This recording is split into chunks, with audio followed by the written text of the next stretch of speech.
සුබ දවසක් හැමෝටම සාදරයෙන් ආදරයෙන් පිළිගන්නවා මගේ channel එකට like කරපු comment කරපු share කරපු හැමෝටම ස්තුතියි. මේක කුවේට් එයාපෝට් එකේ ඉඳලා අලුත් update එකේ part 2 දෙවෙනි එක අලුත් flights 3ක් operate කරන්න යනවා. ඒ ගැන දැනුවත් කරන්නයි මම මේ වීඩියෝ එක ගෙනාවේ රැඳී සිටින්න.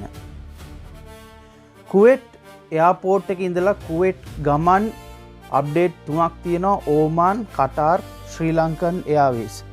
ඔයා කුවේට් වලින් travel plan එකක් හදාගෙන ඉන්නවද? එහෙනම් මේ වීඩියෝ එක අන්තිම වෙනකම් බලන්න. අද ඔයාට තියෙන ඉතාම වැදගත් flights update 3ක්. පළවෙනි එක තමයි ඕමාන් එයා. මුලින්ම බලමු ඕමාන් එයා අප්ඩේට් එක. ජූනි 25 2026 ඉඳන් කුවේට් ඉන්ටර්නැෂනල් එයාපෝට් ටර්මිනල් 4 හරහා ඩේලි ෆ්ලයිට්ස් නැවත ආරම්භ කරනවා කුවේට් සිට මස්කට් දක්වා. WY648 කුවේට් to මස්කට්, ඒ වගේම මස්කට් ඉඳලා කුවේට් වලට. පැසෙන්ජර්ස්ලාට කියනවා පැය 4කට කලින් එයාපෝට් එකට එන්න ඩිරෙක්ට්ලි ටර්මිනල් 4 වෙත රිපෝට් කරන්න කියලා. දෙවෙනි එක අපි බලමු කතාර් එයාවේස්. ඊළඟට කතාර් එයාවේස් අප්ඩේට් එකක් දීලා තියෙනවා 2026 ජූනි 21 ඉඳලා කුවේට් to දෝහා රූට් එක ඩේලි ෆ්ලයිට්ස් ලෙස නැවත ස්ටාර්ට් වෙනවා.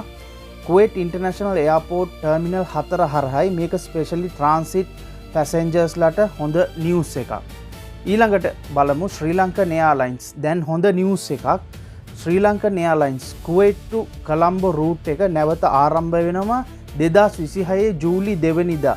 සතියකට ෆ්ලයිට්ස් 4 ගානේ ශ්‍රී ලංකාවට යන අයට සහ ෆැමිලි ට්‍රැවල් කරන අයට මේක ලොකු රිලීෆ් එකක්.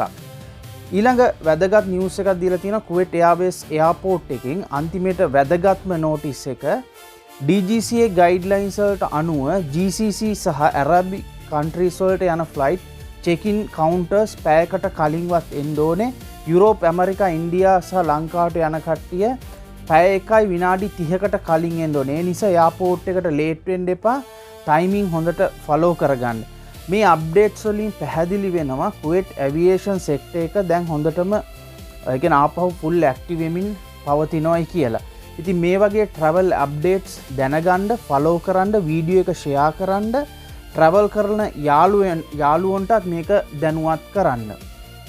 මේ වීඩියෝ එකෙන් ඔය කට්ටියට මොනවා හරි ගැටලුවක්, ප්‍රශ්නයක් එයාපෝට් එක සම්බන්ධයෙන් තියෙනවා නම්